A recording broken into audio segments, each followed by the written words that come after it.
Neat JEE విద్యార్థులకు శుభవార్త. IIT medical entrance లో ర్యాంకులు సీట్లు సాధించేందుకు కోటా డిజిటల్ స్టడీ మెటీరియల్ ను వాట్సాప్ ద్వారా పొందండి. WhatsApp number 9849016661. ఆంధ్ర రాష్ట్ర ప్రజలను ద్రోహం చేసినట్లే కదా వీళ్ళు. జగన్మోహన్ రెడ్డిని చూపించి అరాచకాలను చూపించి ఉద్యోగాలు రెచ్చగొట్టి అతన్ని దోషిగా, రౌడీగా, గూండాగా చూపించి జగన్ని వీళ్ళేమో ఓట్లు దండుకునేసి అధికారంలోకి వచ్చాక అది చేస్తాం ఇది చేస్తామని చెప్పేసి ఈరోజు ఒక రకంగా ఆంధ్రప్రదేశ్ ప్రజలను మోసం చేసినట్లు వీళ్ళందరూ కూడా. చంద్రబాబు నాయుడు గారు జగన్మోహన్ రెడ్డి పైన ఎప్పుడు దాడి మొదలెట్టాడండి?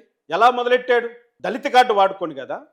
చలో మదనపల్లి అని మా దళిత సంఘాలు పిలిపిచ్చిన రోజు తెలుగుదేశం జెండాలు కనపడాయి అక్కడ.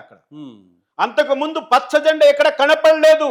దళిత బిడ్డలు, దళిత ప్రజానికము జై భీమ్ అంటూ రణములోకి దిగినట్లుగా దిగి పోరాటం చేస్తే అప్పుడు నీ తెలుగుదేశం పార్టీకి ఊపిరి వచ్చింది. ఊపిరి పోసాను నేను తెలుగుదేశం పార్టీకి. మా ఏరియాలో, మా జిల్లాలో, మా రాష్ట్రంలో నీ పచ్చ జెండాను రెపరెపలాడించాను. నీ వాళ్ళు నా ఎంట నడిచారు. నేను పెట్టిన ప్రతి మీటింగ్లోన నువ్వు ఎత్తుకున్న ప్రతి కార్యక్రమాన్ని విజయవంతం చేయడానికి కృషి చేశాం. జగన్మోహన్ రెడ్డిని డి అంటే డి అన్నాం. ప్రాణాలు తెగించి పోరాటం చేశాం. ఆ దుర్మార్గుని కూల్చేశాం. ఆ కూల్చేసిన చెట్టు ఏర్లకు నీళ్లు పోస్తావా? ప్రకృతి ప్రకోపించి కూల్చివేసిన చెట్టు వేర్లను నువ్వు బతికించడానికి ప్రయత్నం చేస్తావా? ఇప్పుడు ఇది నీకు సమ్మతమేనా అని అడుగుతున్నాం.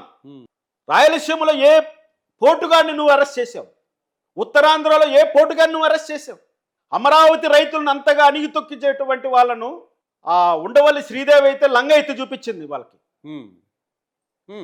తీసుకొచ్చి ఈరోజు పార్టీలో చేర్చుకొని పదవి ఇచ్చావు. నువ్వు చేసుకో, నీకేం కావాలో చేసుకో, మాకు న్యాయం చేయి. అమరావతి రైతులను, మహిళలను బట్టలిప్పి, జాకెట్లు చించి, చీరలు లాగి, జుట్టు పట్టి ఈడ్చి కొట్టినా కూడా అరెస్టులు ఏం జరిగింది. ఇక్కడ మేము కోరుకున్నది ఏంటి? దుర్మార్గంగా వ్యవహరించిన వాళ్ళని శిక్షిస్తాడు చంద్రబాబు నాయుడు అని మేము కోరుకున్నామే కానీ నీ అభివృద్ధి మాకు అవసరం లేదయ్యా. అది జరుగుతూ పోతుంది. ఇప్పుడు పోలవరంలో నీళ్లు వస్తూనే ఉంటాయి. మీరు ఇలాంటి వాళ్ళని మీరు తెలిసింటే ఆ రోజు జగన్మోహన్ రెడ్డికి, పెద్దిరెడ్డికి కాంప్రమైజ్ అయిపోయిండేవాళ్ళు కదా. మీరు ఏదో కాంప్రమైజ్ కాదు. పెద్దిరెడ్డి రామచంద్రారెడ్డి మీడియేషన్కి వచ్చాడా? మీడియేషన్ జరిగినప్పుడు జగన్మోహన్ రెడ్డి ఒక తరపున ఒకళ్ళతో పులుచుకున్న జస్టిస్ ఈశ్వరయ్య నాకు ఫోన్ చేసినప్పుడు 10 కోట్ల రూపాయల సూట్ కేసుతో నా ఇంటికి వచ్చినప్పుడు అన్నిటినీ నిర్విధంగా తిరస్కరించి పోరాటం చేశానని చంద్రబాబు నాయుడు స్వయంగా మాట్లాడాడు. ఒక్కసారి చూసుకోమని చెప్తున్నాను. డబ్బు కోసం కక్కుర్తి పడ్డానికి మేము బతకలేదు, ఆత్మగౌరవం కోసం బ్రతికాం. మాకు జరిగిన అన్యాయాన్ని సరిదిద్దాలని ప్రయత్నం కోసం పోరాటం చేస్తున్నాం. న్యాయ వ్యవస్థలో జరుగుతున్న అన్యాయాలను ప్రశ్నిస్తూ బతుకుతున్నాం.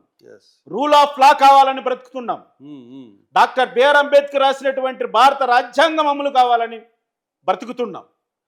మీలాగా ఆస్తులు వెనకేసుకోవాలని కాదు, మీలాగా 1000 కోట్లు సంపాదించుకొని 1000 తరాల కోసం మేము నిలబడాలని కాదు. ఒకటి చెప్తున్నా, మనం సంపాదించిన పైసా కష్టార్జితమైతే, నిజాయితీతో వచ్చిందైతే అది మన వారసులు అనుభవిస్తారు. అదే దుర్మార్గంగానో ఒకరిని చంపి సంపాదించిందో, ఒకరిని తొక్కి సంపాదించిందో, అన్యాయంగా కట్టిన మూటలైతే మన వారసులే దాన్ని గంగపాలు చేస్తారు. ఇప్పుడు రామకృష్ణ గారు, ఒకవేళ మీకు ఈ విషయంలో న్యాయం చేయలేదు, కూటమి ప్రభుత్వం పెద్దిరెడ్డి రామచంద్రారెడ్డి అరెస్ట్ చేయకుండా వదిలేసింది అనుకుందాం. నెక్స్ట్ మీ ప్లాన్ జనవరి తర్వాత ఏదైనా పొలిటికల్ పార్టీ పెట్టే ఆలోచన ఏమైనా ఉందా? పొలిటికల్ పార్టీ లేదు, ఇంకో పార్టీ లేదు, జాంతానయ్యి పెద్దిరెడ్డి గారిని లేపేస్తాను. ఎస్, కాపాడుకోమని చంద్రబాబు నాయుడు ఛాలెంజ్ చేస్తున్నా. పెద్దిరెడ్డి కాపాడుకో. నువ్వు నీ ప్రభుత్వం ఉన్న లోపల 5 సంవత్సరాలు ఎలక్షన్స్ నోటిఫికేషన్ వచ్చే లోపల ఏదో ఒక నువ్వు పెద్దిరెడ్డి రామచంద్రారెడ్డిని కానీ అరెస్ట్ చేయకపోతే నేనే పెద్దిరెడ్డిని లేపి పానుక్తా. ఏం చేస్తారో చేసుకోండి. వదిలిపెట్టేది మాత్రం లేదు. వదిలిపెట్టను, వదిలిపెట్టే సమస్య లేదు. నీకు కంటికి కంటు, పంటికి పన్ను అన్న తీరు ఏదైతే ఉందో, నాకు జరిగిన నష్టాన్ని నేనే పూడ్చుకుంటా. ఎలా పూడ్చుకోవాలో నాకు తెలుసు. వాడు దొరక్కపోడు ఎక్కడా. ప్రజాస్వామ్యంలో ఉన్నవాడు, ప్రజల మధ్య తిరగాల్సిన వాడు తిరిగి తీరాలి. నాకు ఏ ఆయుధం అవసరంలే, కత్తి అవసరంలే, తుపాకి అవసరంలే. నా నోటి పళ్ళతో వాడు పీక కొరికి చంపేస్తావాడు. నా కళ్ళకు కడిపిన మరుక్షణం. దమ్ముంటే కాపాడుకో. ఇది చంద్రబాబు నాయుడుకి నేను ఇచ్చిన సవాల్. ఓకే. కాపాడుకో దమ్మవుతే నీ ఫ్రెండ్ని, కాపాడుకో నీ స్నేహితుడిని, కాపాడుకో నీ దోస్తుని. వాడిని మాత్రం బతకనిచ్చే సమస్య లేదు నాకు న్యాయంగా జరగకపోతే. ఇది వాస్తవం. ఓకే, మీకు న్యాయం జరగలేదు, అతని వల్ల నష్టపోయాను, అతని మీద యాక్షన్ తీసుకోలేదంటున్నారు.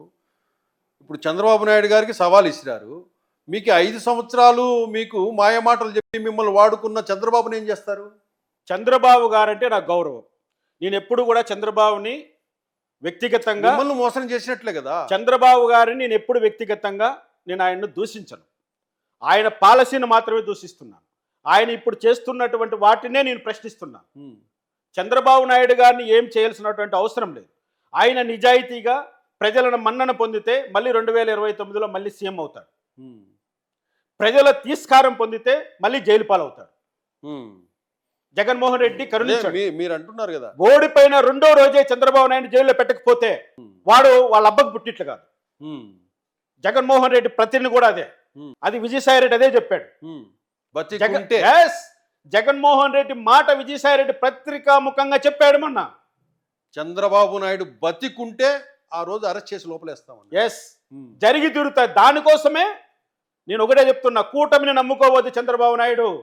నీ తెలుగుదేశం పార్టీని నమ్ముకో, నీ కార్యకర్తలను నమ్ముకో, మీ లీడర్లను నమ్ముకో, మాలాంటి ఉద్యమకారులను నమ్ముకో, జగన్మోహన్ రెడ్డిని వ్యతిరేకించేటువంటి మాలాంటి వాళ్ళని నమ్ముకో. నువ్వు మళ్ళీ సీఎం అవుతావు. పవన్ కళ్యాణ్ నమ్ముకున్నావంటే seize the ship, that's all. Ramakrishna garu, ఇప్పుడు పెద్దిరెడ్డి గారి గురించి యాక్షన్ తీసుకోమని ఇంత గట్టిగా చెప్తున్నారు కదా, క్లుప్తంగా పెద్దిరెడ్డి గారికి మీకు మధ్య ఏం జరిగింది క్లుప్తంగా చెప్పండి. లలిత్ కుమార్ గారు, పెద్దిరెడ్డికి నాకు ఎలా వైరం జరిగిందని మీరు అంటున్నారు కాబట్టి చాలా సందర్భాల్లో నేను విషయాలు చెప్పాను, మళ్ళీ చెప్తున్నాను. నేను రాయచోటులో జడ్జిగా పనిచేస్తున్నప్పుడు రాయచోటులో పెద్దిరెడ్డి గారి బంధువైనటువంటి జస్టిస్ సివి నాగార్జున రెడ్డి గారి తమ్ముడు ఒక వ్యక్తిపై కిరోసిన్ వేసి చంపేశాడు. వాళ్ళ ఇంట్లో పనిచేసే వ్యక్తి. నేను మరణ వాంగ్మూలం రికార్డ్ చేశాను జడ్జిగా. ఆ మరణ వాంగ్మూలంలో నుంచి ఆయన పేరు తీసేయమని వాళ్ళ అన్నగారైనా అప్పుడు judge, high court judge Nagarjuna Reddy నన్ను బలవంతం పెట్టాడు. ఇంటికి పిలిపించి బెదిరించారు. నేను వాళ్ళ బెదిరింపులకు లొంగకపోతే నా పైన భౌతిక దాడి చేశారు. భౌతిక దాడి చేస్తూ నన్ను కులం పేరుతో ఎలా దూషించాడంటే, మాలమాదిగ నా కొడకల్లారా, మీ ఆడాలను మేము అటువంటిది మా పైన కేసులు పెడతావు ఇక్కడ అంటూ వాడు బెదిరిస్తే ఆ రోజు రగిలిపోయిన నేను ఆ రోజు మొదలుపెట్టా పోరాటం. వాళ్ళ మాట వినలేదని హైకోర్టు జడ్జి పైన కేసు పెట్టానని, అది మిస్కాండక్ట్ అని నన్ను ఉద్యోగం నుంచి సస్పెండ్ చేశారు. తర్వాత ఆ విషయాన్ని హైకోర్టులో ప్రస్తావన చేసినప్పుడు ఆయన తప్పు చేశాడు, కానీ ఆయన శిక్షించే అధికారం మాకు లేదు, కేవలం పార్లమెంటుకు మాత్రమే ఉందని హైకోర్టు చెప్పినప్పుడు పార్లమెంటుకి వెళ్ళాను. 106 మంది ఎంపీలతో కలిసి ఇదంతా చెప్పి మహాభియోగ తీర్మానం ప్రవేశపెట్టాను. ఆ రోజు మా నాయకుడు స్వర్గీయ సిపిఎం లీడర్ సీతారాం యేచూరి గారు, ఆయన ఆధ్వర్యంలో మేము ఇంపీచ్మెంట్ పెట్టామండి. మొదటి ఇంపీచ్మెంటు సక్సెస్గా బిడ్ అయింది. ఆ రోజు అనివార్య కారణాల వల్ల జయలలిత గారు చనిపోవడంతో పార్లమెంట్లో వాయిదా ఇచ్చారు. అప్పుడు ఎవరెవరు ఎంపీలు అయితే నాకు సపోర్ట్ చేశారో ఆ లిస్ట్ అంతా నోటిఫై కావడంతో అప్పుడు ఈ పెద్దిరెడ్డి రామచంద్రారెడ్డి, విజయసాయి రెడ్డి, జగన్మోహన్ రెడ్డి ఢిల్లీలో లాబింగ్ చేసి ఎంపీలకు డబ్బులు ఇచ్చి, ఎంపీలకు అమ్మాయిలను సరఫరా చేసి, బ్రోకరిజం చేసి ఈ బాడ్కా వేదవులు అందులో నుంచి కొంతమంది ఎంపీలను లాక్కున్నారు. అప్పుడు ఆ ఇంపీచ్మెంట్ ఫెయిల్ అయింది. అప్పుడు మళ్ళీ 2వ ఇంపీచ్మెంట్ కోసం మేము ప్రయత్నం చేస్తూ ఉంటే అప్పుడు పెద్దిరెడ్డి రామచంద్రారెడ్డి ఢిల్లీకి వచ్చాడు, పార్లమెంట్కి వచ్చాడు. నేను, సీఎం రమేష్, సీతారాం యేచూరి గారు, శరద్ యాదవ్ గారు, దిగ్విజయ్ సింగ్ గారు, మేమందరూ కూర్చున్నాం. 2వ ఇంపీచ్మెంట్ ఎలా చేయాలనే దాంట్లో డిస్కషన్ చేస్తూ మేము అందరం ఎంపీలను మళ్ళీ రిక్వెస్ట్ చేస్తున్నాం. అప్పుడు ఇక్కడికి వచ్చిన పెద్దిరెడ్డి రామచంద్రారెడ్డి ఒక్కసారిగా సీతారాం యేచూరి సార్తో, ఏందన్నా ఈ మాలనా కొడుకుని పక్కన పెట్టుకొని మా రెడ్ల పరువు అంతా తీసేసావు దేశంలో అంటూ ఆయనతో అనడం జరిగింది. అక్కడే ఉన్న నేను అప్పటికే ఎవర్రా మాలనా కొడుకు అంటూ ఇన్ని ఒక తన్ను దంతే 2 చైర్లు దాటి అవతల పడ్డాడు పెద్దిరెడ్డి రామచంద్రారెడ్డి గారు. తన్నాం, మామూలుగా తనలేదు నా కొడుకుని. మీరు ఎంతమంది ఉన్నా మీరు ఒకరే ఉన్నారా? మేము ఒక 6-7 మంది ఉన్నాం మేమందరూ అక్కడ. ఉమ్. ఒక తన్ను దంతా పోయి ఒక 2 బార్లు దూరంలో పడ్డాడు వీడు.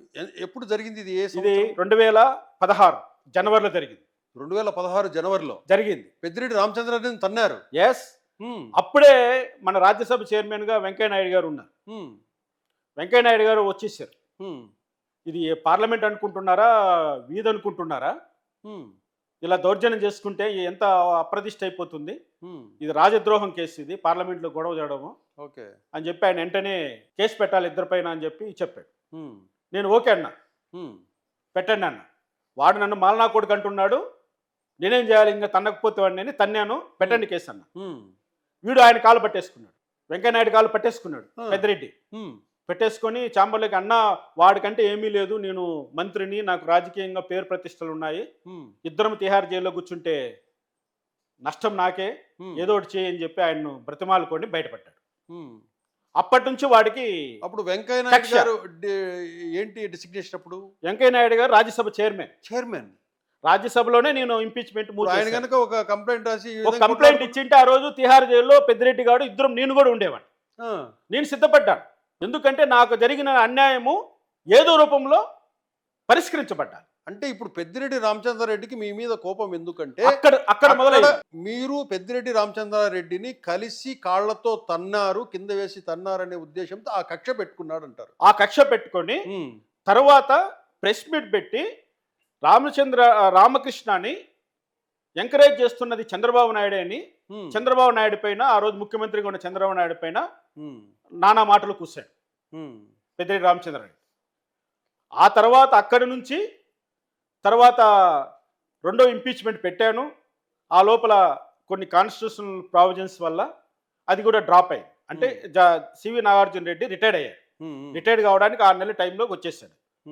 కాబట్టి రూల్స్ ప్రకారము అది వర్కౌట్ కాలేదు కాబట్టి అక్కడ డ్రాప్ అయింది. సుప్రీంకోర్టులో ఇన్హౌస్ ఎంక్వైరీ జరిగింది. ఇన్హౌస్ ఎంక్వైరీలో జస్టిస్ సివి నాగార్జున రెడ్డి తప్పు చేశాడు, ఆయన ప్రాసిక్యూట్ చేయమని చెప్పి ఉమ్మడి ఆంధ్ర హైకోర్టు చీఫ్ జస్టిస్కు జ్యుడిషియల్ ఆర్డర్ పాస్ చేసినా కూడా అది ఇంప్లిమెంట్ కాకుండా 2016 నుంచి 2024 వరకు అలా పెండింగ్ పెట్టుంది. అంటే లాబియింగ్ అన్నది మీరు అడిగారు కదా మొదట్లో, లాబియింగ్ అనేది ఎంత ప్రభావంగా పనిచేస్తుందో న్యాయ వ్యవస్థలో నా కేసులో 100కు 100% విత్ ఎవిడెన్స్ ప్రూవ్ అయింది. ఆ రోజు నుంచి పెద్దిరెడ్డి రామచంద్రారెడ్డికి నా మీద ఉన్న కక్షతో తెలుగుదేశం పార్టీ ఓడిపోయి 2019లో వైఎస్ఆర్సీపీ కాంగ్రెస్ ప్రభుత్వం అధికారంలోకి వచ్చిన వెంటనే నా పైన దాడి చేశారు. నన్ను చంపడానికి, ట్రాక్టర్తో గుద్ది చంపడానికి ప్రయత్నం చేశారు ఊర్లో. ఆ కేసు నేను ఇచ్చిన కంప్లైంట్ ఆ రోజు రిజిస్టర్ చేయకుండా నా పైన తిరిగి కౌంటర్ కేసు కట్టి అందులో దొంగ మెడికల్ డాక్యుమెంట్ క్రియేట్ చేసి అరెస్ట్ చేయడానికి ప్రయత్నం చేశారు. మళ్ళీ నేను పోలీస్ డిపార్ట్మెంట్ హైర్ అఫీషియల్స్కి అంతా చెప్పిన తర్వాత అరెస్ట్ కాకుండా ఆగిపోయాం. మళ్ళీ తర్వాత ఒక ప్రెస్ మీట్లో, అంటే మన డిబేట్లో, ఏబిఎన్ వెంకటకృష్ణ గారి డిబేట్లో దళిత పిల్లల చేత లెటర్లు గడిగిస్తున్నారన్న ఒక సందర్భంలో మేనమామ అంటూ మాకు ముద్దులు పెట్టి ఈరోజు మా దగ్గర లెటర్లు గడిగిస్తున్నాడు జగన్మోహన్ రెడ్డి. ఆ రోజు మహాభారతంలో మేనమామ కృష్ణుడు ఎలా చంపాడో ఈ మేనమామను ఏ కృష్ణుడు చంపుతాడన్న ఒక్క మాటను ఆధారం చేసుకొని రాజద్రోహం కేసు పెట్టి 62 రోజులు జైల్లో పెట్టారు. వరుసగా 4-5 క్రిమినల్ కేసులు కట్టారు, ఎఫ్ఐఆర్లు చేశారు, తిరిగి మళ్ళీ జైలు పంపించారు. మా ఇంటి పైన మా కాలేజీని మోయించారు. మా అసలు ఎంత ఒక సోషల్ బాయ్కాట్ చేశారు నన్ను ఊర్లో. ఒక్కడిని ఒక కుటుంబం, నేను, నా భార్య, నా కొడుకు, నా కూతురు, మేము నలుగురమే 4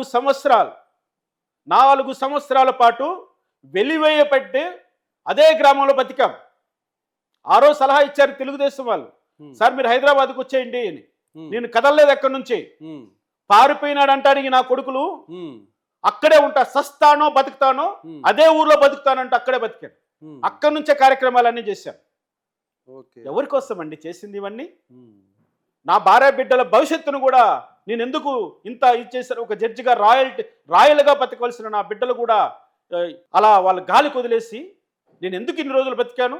చంద్రబాబు నాయుడు గారు ముఖ్యమంత్రి కావాలి, చంద్రబాబు నాయుడు ముఖ్యమంత్రి అయిన వెంటనే ఈ ఎదవలకు బుద్ధి చెప్పాలి, వీళ్ళను న్యాయపరంగా శిక్షిస్తాడా అన్యాయంగా ముందుకెళ్ళి శిక్షిస్తాను, ఏదో రకంలో వాళ్ళకి శిక్ష పడతాదనే ఒక నమ్మకంతో మీరు నమ్మకం మేము చేశాం.